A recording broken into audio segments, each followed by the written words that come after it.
ayibonge inkosi bazalwane. Sikule ndawo ke siboshiwe bazalwane, ayibonge inkosi.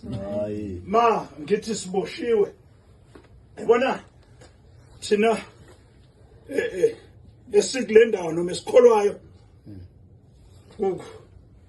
uma uzokwenza into noma uma uzophikisa noma uke wenza nje into, hawu sibanibani noma ukholwa,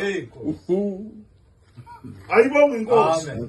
Ma ecela imali wangamupha kodwa sibanibani ekholwa, ayibonge inkosi bazalwane.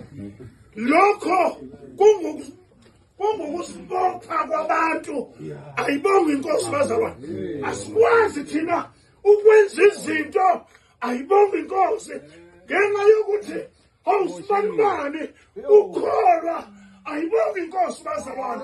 Kodwa ngizothi namhlanje thina siboshwe kahle ngoba siboshwe ngezwi likaNkulunkulu. Kunabantu ababoshiwe endaweni abahlala kuzo, ayibonge inkosi bazalwane. Masiboshwe kahle thina.